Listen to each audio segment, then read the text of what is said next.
I love you 3000. Tahun 2025 diprediksi akan menjadi tahun yang penuh tantangan bagi Marvel Studio. Setelah lebih dari 1 dekade mendominasi industri film superhero dengan kesuksesan besar seperti Avengers Endgame, Marvel kini berada di persimpangan jalan. I'm just super tired of superhero content. So, this is New York in the multiverse.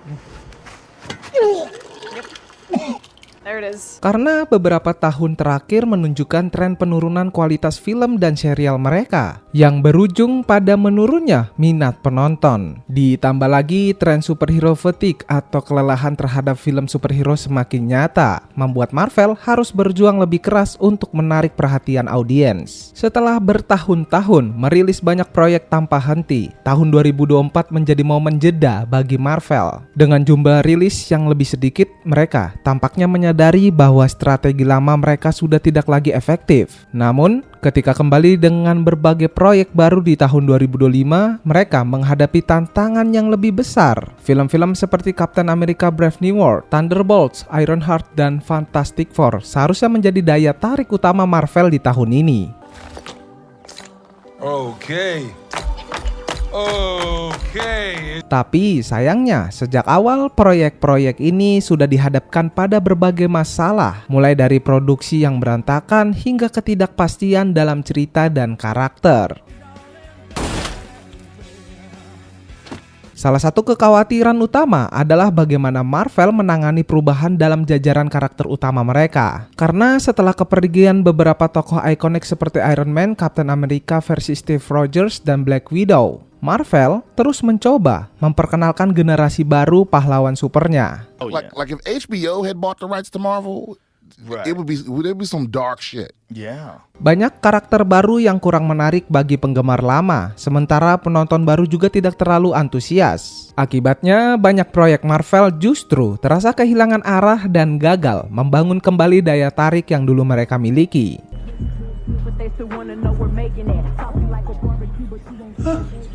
Avengers! Assemble.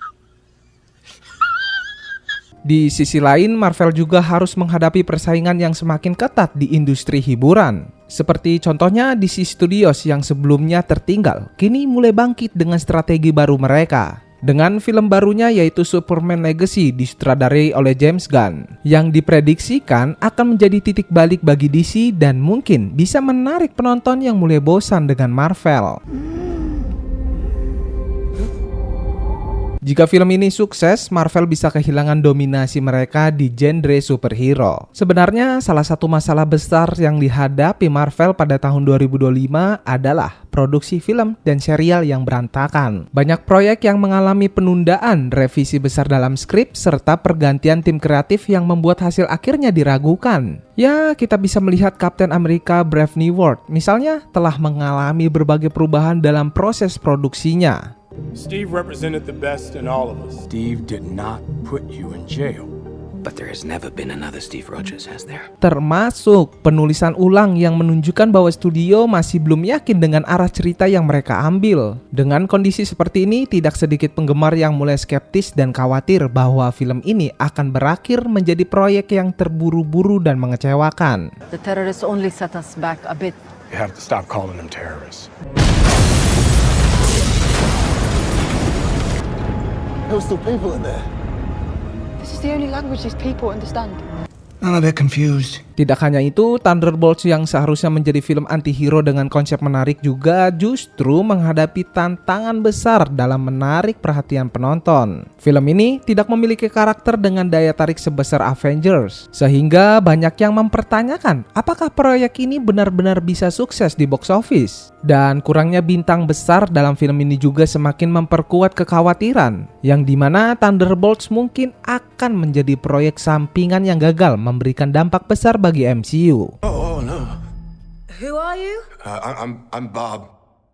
Di sisi lain, Marvel juga terus berusaha memperkenalkan karakter baru sebagai pengganti para pahlawan lama mereka. Tetapi sejauh ini, ya kita bisa melihat usaha tersebut belum membuahkan hasil yang diharapkan. Sejak kepergian tokoh-tokoh seperti Iron Man, Steve Rogers, dan Black Widow, Marvel kesulitan membangun koneksi emosional antara penonton dengan generasi baru pahlawan super mereka. Karakter seperti Shang-Chi, Eternal, hingga Riri Williams dalam Ironheart belum mampu menciptakan gebrakan seperti para pendahulunya. Lalu, mengakibatkan banyak film dan serial baru Marvel terus kurang menarik dan gagal membangun hype di kalangan penggemar. Persaingan di industri film juga semakin ketat, terutama dengan bangkitnya DC Studio yang kini dipimpin oleh James Gunn. Hey everybody, I'm James Gunn. I'm the co-CEO of DC Studios. So as many of you know, DC has been disconnected in film and television for a long time. Seperti yang saya bilang sebelumnya, film Superman Legacy yang akan dirilis pada tahun yang sama diprediksikan akan menjadi titik balik bagi DC dan berpotensi merebut perhatian penonton yang sudah mulai bosan dengan Marvel. Jika film ini sukses, Marvel bisa kehilangan sebagian besar penggemarnya, terutama mereka yang mulai mencari sesuatu yang lebih segar dalam genre superhero. Dengan semakin banyaknya proyek yang tidak memenuhi ekspektasi, Marvel kini berada dalam situasi yang sangat sulit. Tidak hanya harus menghadapi penurunan minat penonton, mereka juga harus bersaing dengan tren superhero fatigue yang membuat orang semakin jenuh dengan formula yang terus diulang. Jika Marvel tidak segera menemukan cara untuk mengembalikan daya tarik mereka tahun 2025, bisa saja menjadi awal dari kemunduran besar bagi studio yang pernah menjadi raja di industri film superhero. Stark, we need a plan of attack. I have a plan. Attack. Selain masalah produksi dan kurangnya karakter ikonik, Marvel juga menghadapi tantangan besar dalam mempertahankan minat penonton. Beberapa tahun terakhir menunjukkan tren penurunan jumlah penonton di bioskop dan semakin banyak proyek Marvel yang gagal mencapai ekspektasi box office. Jika dulu setiap film Marvel selalu menjadi perbincangan utama dan mendominasi pasar, kini situasinya jauh berbeda. Film seperti Ant-Man Quantumania dan The Marvel mengalami kegagalan besar di box office. Hah? Apa maksudnya bang? Ya itu menandakan bahwa daya tarik Marvel mulai melemah. A film that's like a theme park film, for example, the Marvel type pictures, where the theaters become amusement parks. That's a different experience, and it's not even. I was saying earlier, it's not cinema, it's something else. You know, whether you go for that or not, but it is something else, and we shouldn't be invaded by it. That's a big issue. Salah satu penyebab utama dari penurunan ini adalah superhero fatigue atau kejenuhan penonton terhadap film-film superhero yang terasa semakin repetitif. Sejak awal Marvel dikenal dengan formula cerita yang ringan, penuh aksi dan humor khas. Namun setelah lebih dari 1 dekade, formula ini mulai terasa usang dan kurang inovatif. Banyak penonton merasa bahwa film-film Marvel belakangan ini kehilangan orisinalitasnya dan lebih banyak mengandalkan efek visual tanpa memberikan cerita yang benar-benar menarik. Tidak hanya itu saja, ekspansi besar-besaran ke Disney Plus dengan berbagai serial seperti Miss Marvel, She-Hulk, dan Secret Invasion justru membuat kualitas konten semakin menurun. Banyak serial yang terasa terburu-buru, memiliki efek visual yang kurang memuaskan, serta cerita yang tidak memiliki dampak signifikan bagi keseluruhan semesta Marvel. There are more projects in less years because of all the amazing stuff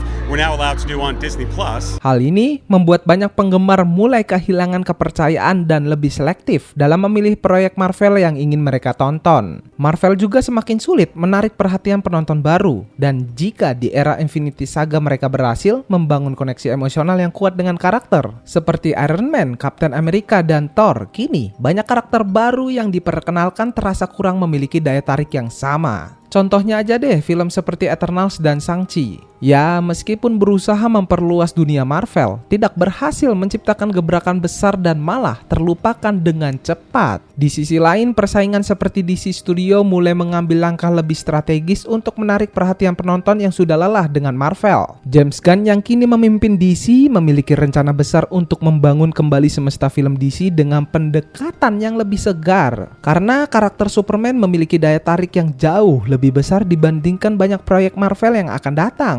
Jika tren ini terus berlanjut, maka 2025 menjadi titik balik bagi Marvel. Tetapi bukan dalam arti yang positif. Dengan semakin banyak proyek yang gagal mencuri perhatian dan minat penonton yang terus menurun, Marvel harus mencari cara baru untuk mempertahankan relevansi mereka. You can do it. Namun jika tidak, mereka mungkin akan mengalami kemunduran besar dan kehilangan status sebagai pemimpin dalam genre superhero yang mereka bangun selama lebih dari 1 dekade. Tapi kenyataannya mereka tidak bisa berhenti merilis film karena franchise ini sudah menjadi bagian penting dari bisnis Disney. Oleh sebab itulah mereka juga harus berhadapan dengan kenyataan bahwa minat terhadap film superhero semakin menurun. Jika mereka terus mempertahankan strategi lama dengan merilis banyak film dan serial dalam waktu singkat, resiko kejenuhan penonton akan semakin besar. Sebaliknya, jika mereka mengurangi jumlah proyek dan lebih fokus pada kualitas, mereka harus memastikan bahwa setiap film atau serial yang dirilis benar-benar bisa menarik kembali perhatian penggemar. Salah satu proyek yang menjadi sorotan adalah Fantastic Four, yang akhirnya akan diperkenalkan ke MCU setelah berbagai adaptasi sebelumnya gagal memenuhi ekspektasi. Namun, masalahnya, banyak penggemar merasa bahwa film ini datang terlambat. Setelah 2 dekade penuh dengan berbagai versi Fantastic Four yang kurang berhasil, ada keraguan apakah Marvel bisa membuat adaptasi yang benar-benar menarik. Ya, ditambah lagi karakter seperti Reed Richards dan Sue Storm mungkin tidak memiliki daya tarik sebesar karakter klasik seperti Iron Man atau Captain America, sehingga sulit membangun kembali hype yang besar. Kevin, you put us in a position where we lived our lives looking at each other in the eyes and playing these big stakes moments and being in trouble together and saving each other and worrying about each other. Selain itu, film pertama Marvel di tahun 2025, Captain America Brave New World, diprediksikan akan menjadi tantangan besar. Film ini tidak lagi menampilkan Steve Rogers sebagai Captain America, melainkan Sam Wilson yang sebelumnya dikenal sebagai Falcon. You lose someone? My wingman, Riley. Meskipun karakter ini sudah diperkenalkan dalam The Falcon and the Winter Soldier, banyak penggemar yang merasa bahwa Sam Wilson belum memiliki daya tarik yang cukup kuat sebagai penerus Captain America. Selain itu, berbagai rumor menyebutkan bahwa film ini mengalami banyak revisi selama produksi, yang menambah kekhawatiran bahwa hasil akhirnya mungkin tidak akan memuaskan. Ya, ini memperjelas bahwa tahun 2025 bisa menjadi tahun yang sangat menentukan bagi Marvel. Jika mereka gagal menarik kembali perhatian penonton dan terus mengalami penurunan kualitas, maka masa depan MCU bisa berada dalam bahaya. Namun, jika mereka bisa mengambil langkah yang tepat dan menghadirkan sesuatu yang benar-benar segar dan menarik, itu membuatnya masih ada kemungkinan bagi Marvel untuk berjaya. Dan pertanyaannya sekarang, apakah Marvel akan mampu menghadapi tantangan ini atau justru mereka akan semakin tenggelam dalam krisis yang mereka ciptakan sendiri? Dengan berbagai tantangan yang dihadapi, Marvel harus segera berbenah jika ingin tetap relevan di industri film superhero. Produksinya itu loh berantakan, kurangnya karakter yang menarik serta kejenuhan penonton yang menjadi ancaman serius bagi masa depan MCU. Ya, meskipun banyak yang pesimis termasuk saya, tapi Marvel masih memiliki peluang untuk membalikan keadaan. Dan salah satu langkah yang bisa mereka ambil adalah mengurangi jumlah proyek yang dirilis dan lebih fokus pada kualitas daripada kuantitas. Selain itu, mereka juga harus memahami perubahan tren dan ekspektasi audiens, karena saat ini penonton semakin kritis terhadap cerita yang mereka konsumsi. Marvel harus berani mengambil resiko dengan memberikan pendekatan yang lebih segar, baik dari segi visual, cerita maupun karakterisasi. Ya oke sih, dengan kembalinya Daredevil Born Again bisa menjadi titik awal yang baik. Tetapi satu proyek saja tidak cukup untuk menyelamatkan seluruh franchise. Karena jika mereka tidak segera bertindak, masa depan MCU bisa semakin tidak pasti. Dan kejayaan yang dulu mereka nikmati mungkin akan menjadi kenangan.